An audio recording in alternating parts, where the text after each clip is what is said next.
가난한 여자랑은 미래가 없어. 30년 전 그 인간이 제 배를 한번 보고 고개를 돌렸어요. 임신 5개월이었습니다. 62세가 된 지금도 그날의 수치심이 생생해요. 혼자 딸을 키우며 평생 고개 숙이고 살았죠. 민지 초등학교 때 도시락 한 번 못 사준 게 가슴에 박힌 가시였거든요. 엄마는 엄마 일 하세요. 나 괜찮아요. 민지는 늘 그렇게 말했습니다. 참는 아이였어요. 친구들 앞에선 우리 엄마는 그냥 회사원이야 라고 했죠. 그 쓸쓸한 표정을 볼 때마다 가슴이 무너졌어요. 사실 전 국내 고미술 감정 분야 최고 권위자예요. 대학 교수이자 국가유물감정위원장. 제 한마디면 수천억짜리 건설 프로젝트도 하루아침에 무너질 수 있죠. 유물 진입 판정 하나로 사업 허가가 취소되니까요. 하지만 그게 뭐가 중요합니까? 딸한테 따뜻한 밥 한 끼 못 차려준 엄마인데요. 그래서 늘 제 직함을 숨기고 살았어요. 화려한 타이틀이 민지 어깨를 누를까 봐요. 며칠 전 민지가 말했습니다. 엄마, 그쪽 집안이 워낙 대단하대요. 건설회사 하신다고. 나 무시당할까 봐 겁나요. 딸 손이 부들부들 떨렸어요. 30년 전 쫓겨나던 그날 제 손처럼요. 엄마 상견례 때는 그냥 평소처럼 입고 와요. 너무 튀면 저쪽에서 싫어한대요. 그 말에 가슴이 덜컥했습니다. 내 이름 석자면 벌벌 떨 사람들이 수두룩한데 정작 내 자식은 내가 부끄러운가 봐요.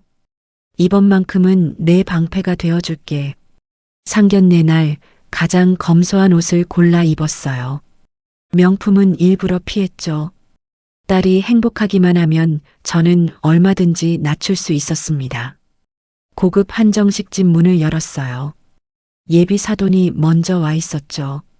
그 얼굴을 본 순간 온몸의 피가 거꾸로 솟았습니다. 30년 전 절 버린 바로 그 남자, 김준혁이 거기 앉아 있었어요.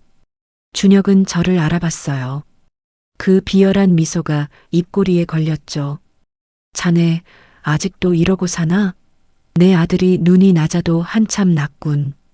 민지 얼굴이 새하얗게 질렸어요. 아이는 고개를 푹 숙인 채 숟가락을 꽉 쥐었죠. 손등이 하얗게 질릴 정도로요. 준혁은 민지 앞으로 서류 봉투를 밀었습니다. 혼인신고 전에 재산 포기 각서부터 쓰게. 우리 집안 재산을 넘보는 건 아니겠지? 민지가 떨리는 손으로 펜을 집었어요. 그 순간 저는 아이의 손을 살짝 덮었습니다. 민지야, 안 써도 돼. 이건 내가 쓸 게 아니야. 제 목소리는 낮았지만 단호했어요. 민지가 놀란 눈으로 저를 봤죠. 하지만 준혁은 비웃었습니다. 자네도 참 팔자가 기구하네. 혼자 애 키우느라 고생 많았겠어. 그래도 이렇게라도 좋은 집안의 딸을 시집 보내게 됐으니 다행 아닌가. 그 말에 저는 입술을 깨물었어요. 피가 날 정도로요. 민지가 작게 말했습니다. 죄송합니다. 거의 들리지 않는 목소리였어요. 그 한마디에 제 가슴이 찢어지는 것 같았죠. 30년 전 제가 겪었던 그 수치심을 딸이 똑같이 느끼고 있었습니다. 민지야, 조금만. 저는 조용히 숟가락을 내려놨어요. 국물이 차갑게 식어가는 것도 모른 채요. 그때 준혁의 휴대폰이 요란하게 울렸습니다. 그는 짜증스럽게 전화를 받더니 얼굴이 사색으로 변했어요. 뭐? 한은숙 위원이 부적격 판정을? 준혁의 말이 거기서 끊겼습니다. 제 이름이 그의 입에서 나오는 순간 온몸에 전율이 흘렀죠. 그 여자가 누군데 내 인생을 망쳐? 수천억짜리 사업인데 그 유물 감정 하나 때문에 다 날아간다고? 준혁은 전화를 끊더니 주먹으로 탁자를 내리쳤어요. 국그릇이 덜컹거렸죠. 한은숙, 그 고집불통 여자가 대체 뭐라고. 그리곤 저를 흘끔 보더니 비웃었습니다. 이름만 같지 저런 초라한 여자가 그 대단한 위원장일 리가 없지. 그때는 몰랐죠. 이 전화가 이 자리를 완전히 뒤집어 놓을 줄은. 저는 천천히 고개를 들어 준혁을 똑바로 응시했어요. 30년 동안 참았던 모든 것들이 이 순간을 위해 있었던 것 같았습니다. 그 판정, 제가 내린 겁니다. 제 목소리가 방 안을 가득 채웠어요. 준혁의 손이 멈칫했죠. 저는 가방에서 명함 하나를 꺼냈습니다. 천천히, 아주 천천히요. 명함을 준혁 얼굴 앞에 내려놨어요. 준혁은 명함을 집어들더니 손을 부들부들 떨었습니다. 이거 위조지? 내가 무슨 수로? 그의 목소리가 갈라졌어요. 비서, 당장 위원회에 전화해서 확인해. 준혁이 다급하게 전화를 걸었습니다. 수화기 너머로 비서의 목소리가 들려왔어요. 회장님, 맞습니다. 한은숙 위원장님 본인이십니다. 그 소리와 함께 준혁의 휴대폰이 바닥으로 떨어졌습니다. 툭 하고 그의 오만함도 함께 떨어졌죠. 내가 그 한은숙이라고? 민지도 믿을 수 없다는 표정으로 저를 쳐다봤어요. 엄마가 위원장님이셨어요? 민지 눈에 눈물이 그렁그렁 맺혔습니다. 아이는 제가 얼마나 큰 사람인지 전혀 몰랐던 거예요. 저는 아무 말도 하지 않았어요. 명함만 다시 한번 밀어놨을 뿐입니다. 준혁 얼굴이 새하얗게 질렸어요. 이렇게까지 할 필요는 없잖아. 그 말이 끝나고서야 그의 무릎이 바닥에 닿았습니다. 30년 전 당당하게 저를 내쳤던 그 남자가 이제 제 발밑에서 기어오고 있었어요. 은수가, 내가 눈이 멀었었어. 우리 아들 생각해서라도 한 번만 봐줘. 사돈이잖아, 응. 저는 그 손을 차갑게 털어냈습니다. 사돈? 당신 입에서 나올 단어가 아닐 텐데. 당신은 내 딸이 평생 도망쳐야 할 악연일 뿐이야. 준혁은 계속 매달렸어요. 당신 때문에 우리 회사가 무너지면 수백 명이 길거리에 나앉는다고. 그것까지 책임질 거야? 저는 냉정하게 대답했습니다. 그건 제 책임이 아니에요. 당신이 부정한 방법으로 사업을 벌인 게 문제죠. 준혁은 제 옷자락을 붙잡았어요. 한은숙, 제발, 내가 뭘 어떻게 하면 되는데. 저는 조용히 그의 손을 떼어냈어요. 30년 전 제가 당신께 똑같이 매달렸을 때 당신은 뭐라고 했죠? 준혁 얼굴이 흙빛으로 변했습니다. 당신이 그때 버린 건 가난한 여자가 아니라 당신의 유일한 구원줄이었어. 저는 그 말을 하지 않았어요. 그 사람은 이미 제 눈빛만으로 다 알아들었으니까요. 제 목소리엔 흔들림이 없었습니다. 30년을 기다린 이 순간 저는 단 하나도 후회하지 않았어요. 저는 조용히 숟가락을 내려놓고 일어섰습니다. 민지야, 가자. 민지가 고개를 끄덕이며 일어나려는데 준혁이 벌떡 일어서더니 민지 앞을 막아섰어요. 잠깐, 은숙, 내가 위원장이면 다야? 준혁 얼굴이 일그러졌습니다. 무릎 꿇던 그 비굴함은 온데간데 없었죠. 내 딸 민지, 우리 아들 아이 임신했어. 벌써 2달이야. 제 심장이 멎는 것 같았어요. 민지를 돌아봤죠. 엄마, 아니에요. 거짓말이에요. 민지가 황급히 고개를 저었습니다. 하지만 준혁은 비웃었어요. 이 결혼 깨지면 내 딸은 미혼모야. 30년 전 너처럼 똑같이 살게 하고 싶어? 그 말에 온몸이 얼어붙었습니다. 30년 전 혼자 아이를 키우며 겪었던 그 수치심이 고스란히 되살아났어요. 거짓말하지 마세요. 우리는 아무 일도 없었어요. 민지가 소리쳤지만 준혁은 멈추지 않았습니다. 증거 얼마든지 만들 수 있지. 우리 집 변호사가 몇 명인데.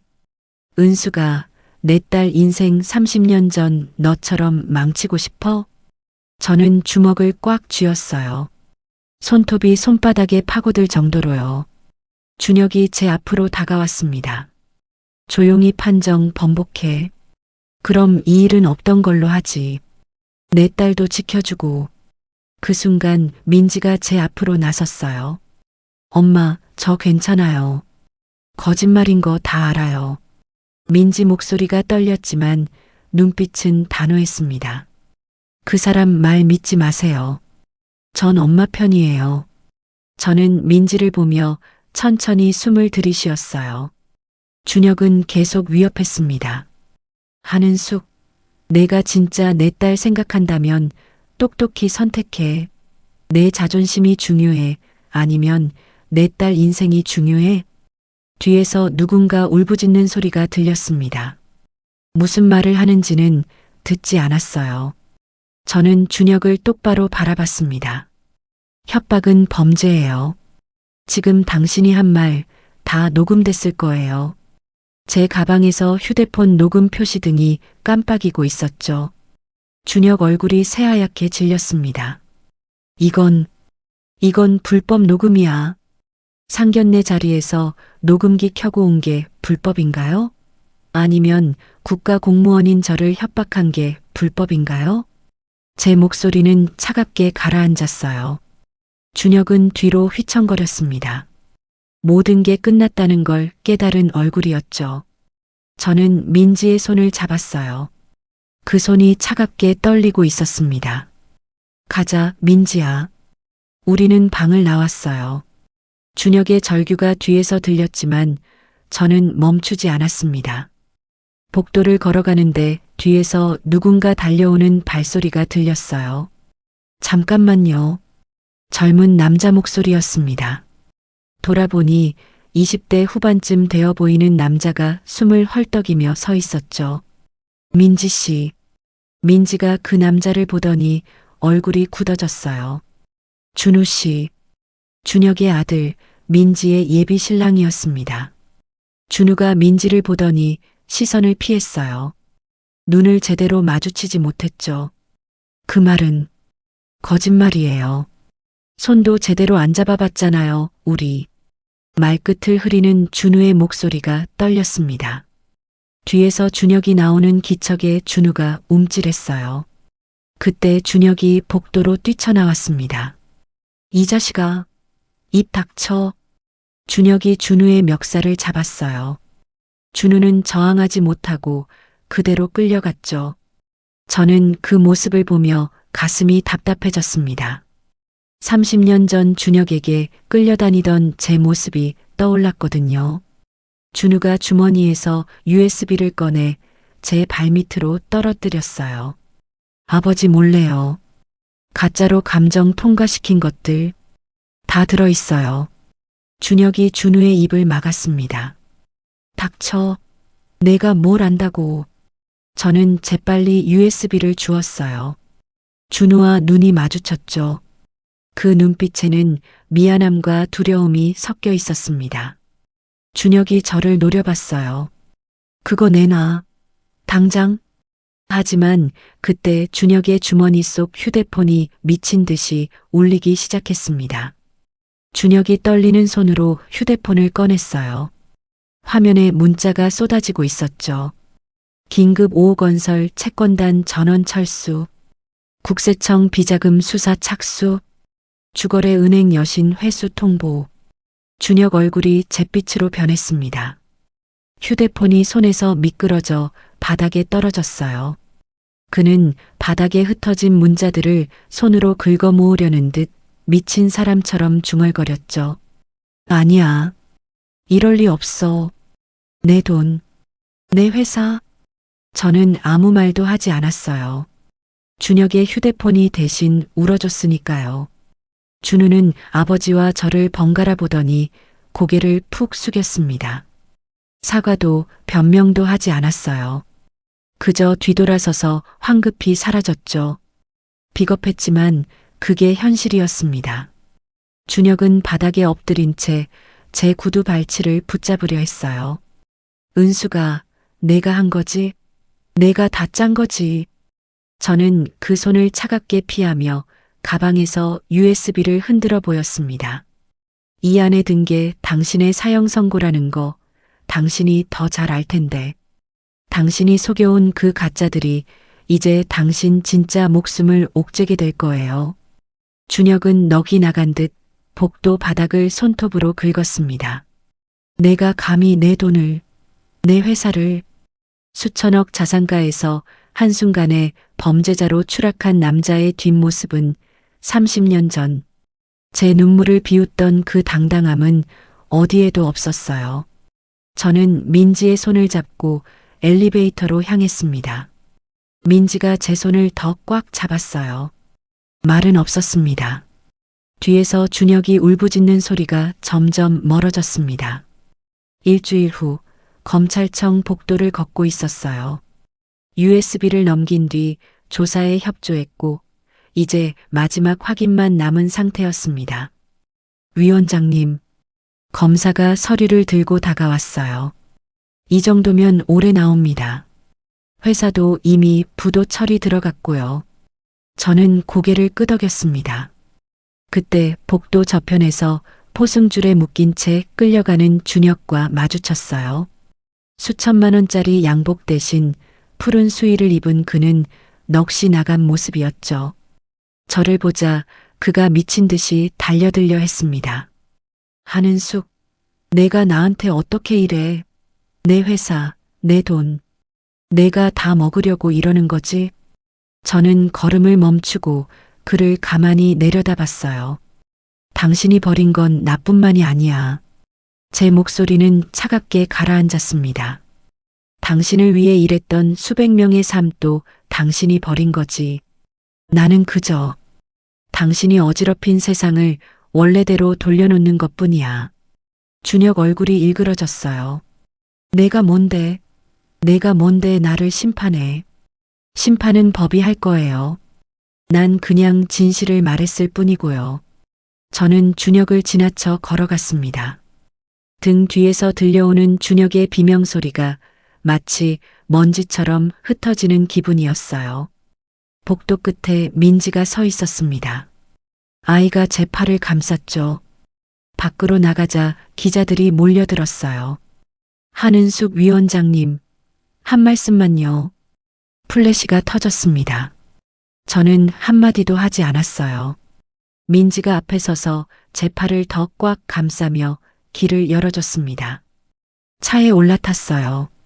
민지가 제 손을 꼭 잡았습니다. 엄마, 괜찮으세요? 저는 대답하지 않았어요. 민지 손만 더 꽉 잡았을 뿐입니다. 창밖으로 검찰청이 점점 멀어졌어요. 라디오에서 뉴스가 흘러나왔습니다. 건설업계 거물 김준혁 회장 구속, 피해 직원 수백 명. 민지가 라디오를 껐어요. 저는 그제야 입을 열었습니다. 민지야, 엄마가 직원들 일자리는 어떻게든 지켜줄 수 있을 것 같아. 엄마가요? 응. 위원회 통해서 건실한 기업 인수 추진하도록 할 수 있어. 적어도 무고한 사람들이 피해보는 건 막아야지. 민지가 제 손을 더 꽉 쥐었어요. 엄마는 정말 대단한 사람이에요. 저는 쓸쓸하게 웃었습니다. 옳은 일을 했지만 마음 한구석은 여전히 무거웠어요. 30년 전 준혁에게 버림받았던 그날부터 오늘까지 참 멀리 왔다는 생각이 들었습니다. 엄마, 이제 다 끝났어요. 민지가 말했지만 저는 알고 있었어요. 끝이 아니라 시작이라는 걸요. 한 달이 흘렀습니다. 준혁의 회사는 제가 추천한 건실한 기업에 인수됐어요. 직원들 대부분이 일자리를 지킬 수 있었죠. 그 소식을 들은 날 한 통의 편지가 왔습니다. 발신인은 준우였어요. 위원장님, 직원들을 지켜주셔서 감사합니다. 이제 저는 아버지와 다른 사람이 되려고 합니다. 저는 편지를 접어 서랍에 넣었어요. 준우의 미래까지 제가 책임질 순 없었지만 적어도 그 아이가 아버지와는 다른 길을 가기를 바랐습니다. 대학 로비를 지나가는데 전광판에 공지가 떴어요. 한은숙 위원장, 국가문화재 수호 공로상 수상. 민지가 전화를 걸어왔습니다. 엄마, 학교 홈페이지 봤어요? 축하해요. 그냥 제 일을 했을 뿐인데. 아니에요, 엄마. 이제 엄마가 숨겨왔던 그 가치를 세상이 인정하는 거예요. 전화를 끊고 강의실로 향했어요. 학생들이 일제히 박수를 쳤습니다. 교수님, 축하드려요. 저는 손을 들어 학생들을 제지했어요. 여러분, 저도 한때 침묵한 적 있습니다. 학생들이 조용해졌어요. 그 침묵이 사람을 얼마나 늙게 만드는지 압니다. 여러분은 늙지 마세요. 강의를 마치고 연구실로 돌아오는데 평생 제 곁을 지키며 학문적 동지로 지내온 김 교수가 기다리고 있었습니다. 그의 손에는 수수한 들꽃 다발이 들려 있었죠. 은숙 씨, 고생 많았어요. 진실을 밝히는 그 뒷모습이 얼마나 당당하던지. 저는 쑥스럽게 꽃다발을 받았어요. 30년 만에 느껴보는 낯선 설렘이었습니다. 저녁, 민지와 마주 앉았어요. 아이가 제 손에 든 꽃다발을 보고 짓궂게 웃었습니다. 엄마, 혹시 김 교수님이 주신 거예요? 제 얼굴이 붉어졌어요. 이제 엄마도 좀 챙기면서 살아요. 내가 김 교수님 찬성할 테니까. 민지가 웃다가 갑자기 눈을 피했어요. 아이 목소리가 떨렸습니다. 엄마, 나 키우느라 연애도 못하셨죠? 저는 민지의 손을 잡았어요. 아니야. 너 키우는 게 내 인생에서 제일 좋은 시간이었어.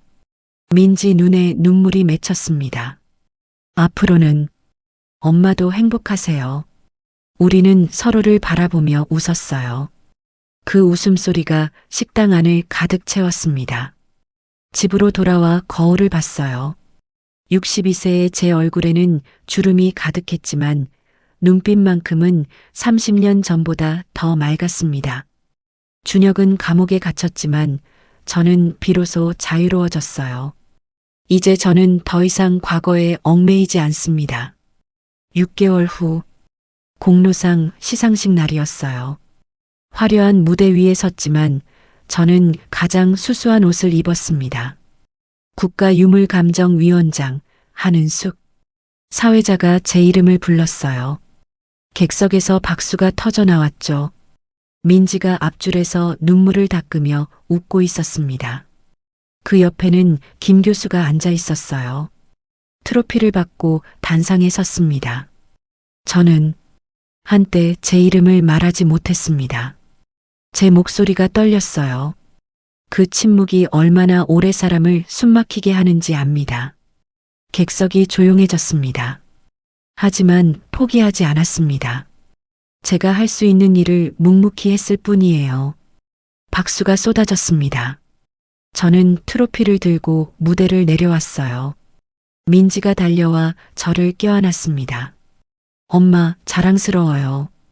고맙다, 민지야. 김 교수가 다가와 악수를 청했어요. 축하합니다, 은숙 씨. 저는 그의 손을 잡았습니다. 따뜻했어요.